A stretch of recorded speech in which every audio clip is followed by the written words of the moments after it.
Hey guys, welcome back to the channel. It's me, Adam. You're watching Unlimited Options Investing. In this video, I want to talk about Bitcoin, Ethereum, cryptocurrencies in general, and precious metals, gold and silver. So firstly, right now, Michael Saylor and the MicroStrategy YouTube channel are now streaming and have been streaming for the last 5 hours.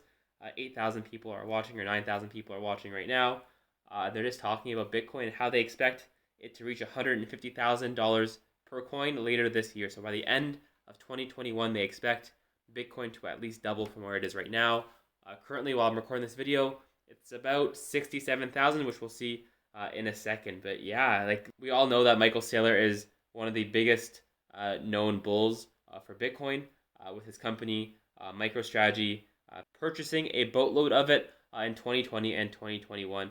He is super bullish, of course. So he is trying to become the face of Bitcoin in a sense similar to how Cathie Wood was the face of Tesla. As an investor of it, at least, of course, Elon Musk is the face of Tesla, but you know what I mean. So taking a look at coinmarketcap.com, looking at the last 7 days for a lot of these different cryptocurrencies, they're all up pretty significantly. At least the top 9 over here, you see Shiba Inu down 19% over the last 7 days, but you see Bitcoin up 3.19% over the last 24 hours. And we're at key critical levels on the charts, as we'll see momentarily, up 10.21% over the last week.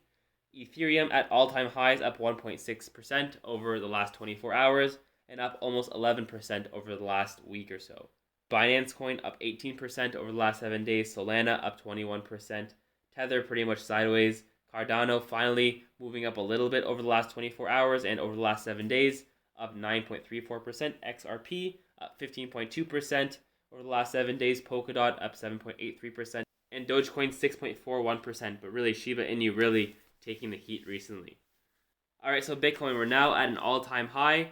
And honestly, the sky is the limit at this point. We reached an all-time high earlier, and then we consolidated for maybe 10 sessions or so. And then we broke out from 61,000 to 63,000, 66,000 now, where we are today at just under 70,000. Where is Bitcoin going to go, guys? Let me know in the comments below. Is it going to reach 70, 75, 80, 85, 95, or 100? Let me know, guys. What do you think? About 3 weeks ago, we pulled back and respected that 20 EMA perfectly. Or is it going to fake us out, blow off from these levels, retest the 20 EMA, the 50 EMA, or crash? Even though that isn't the popular scenario whatsoever, it is possible. But right now, with all this momentum, it's very unlikely that's going to happen. And we're going to continue seeing higher highs. Super exciting.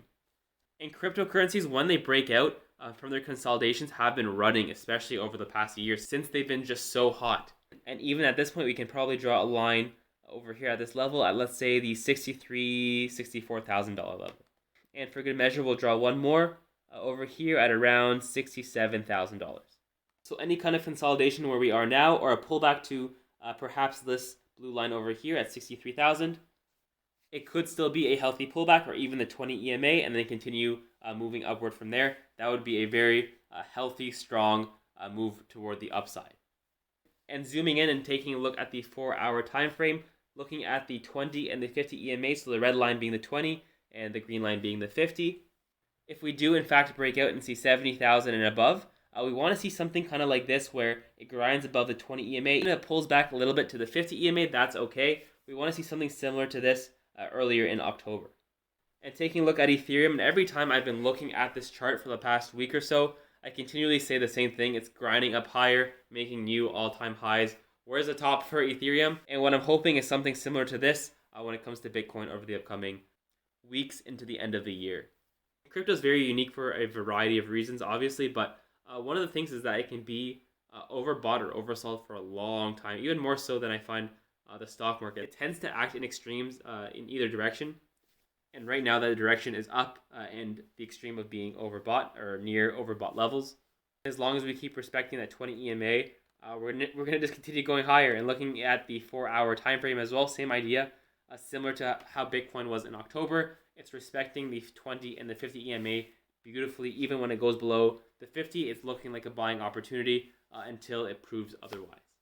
And the last coin that I keep my eyes on as well is Cardano, which is recovered back into our box, testing the 50 EMA. Now, if all the other cryptos are going up, I think Cardano will kind of be a beneficiary of the entire asset class going up. The price action still isn't the strongest just yet. Think of it still in recovery mode, but if it just blasts off higher or consolidates, at least that's a step in the right direction. And what I want to get to in this video as well, guys, is gold and silver. The precious metals are starting to look really interesting again. And I always like when gold and silver make an appearance because fundamentally, I believe a lot of people really brush off the precious metals for whatever reason because they haven't been doing that well lately. So that's one reason why. And I think that's kind of fair because I know a lot of people look at it as a hedge to inflation. However, it hasn't really been that at all recently. So I don't know. I just think there's a lot of confusion regarding both of them. But anyway, looking at the technical analysis side of things, I actually want to draw one more line, let's say at this level over here, let's say 1830, more or less. So we see bottoms in August and we see in September testing this, let's say 1725 level. And since the beginning of October, we've had a pretty nice run toward the upside. Now, I don't want to get caught drawing too many lines, but if gold can find strength into the 1830 and let's say the 1850, then it could potentially be back on for the metal. And looking at the weekly time frame, able to break this 1830, next stop would be 1850. If you break that, the next stop, let's say it's 1880, and after that, let's say 1910. So every $20 to $30 seems like a key critical area. And taking a look at silver, and this one actually trades a lot cleaner than gold. And this one I called out on the channel at the end of September saying it is on critical support line, and it exactly was, where we saw it touch over here in August, as well as November and in September of last year. I had no idea it was going to recover. I said if it does recover, this would be a great buying opportunity to scale in. However, if it does break, then it could have started to get really ugly for the metal going down to 20 or 18 or $19. However, it recovered very, very nicely, now above the 20 and the 50. We can draw a nice line over here of a nice resistance that connects perfectly over here from October, September, July, August, and even earlier this year in April and in March. So if we break this $24.80, $25 mark, then we're looking every dollar after that, 26, 27, and then 28. And if we were to ever break this $28 mark, oh man, that's when it starts getting really interesting and we start testing that $30 mark. Because if we ever broke that one and we look at the monthly time frame, that's a high that we reached twice since the pandemic has started. This could get really crazy. I would love to see something in the mid-30s one day, but we'll just have to see that when it eventually does happen. When it happens, I have no idea, but eventually. Otherwise, that is the end of my video. Thank you very much for watching. Let me know in the comments below what your thoughts on Bitcoin, Ethereum, Cardano, gold, silver, cryptocurrencies in general. Let me know what you guys think. As always, hit that subscribe button, that like button, and I will see you in tomorrow's video.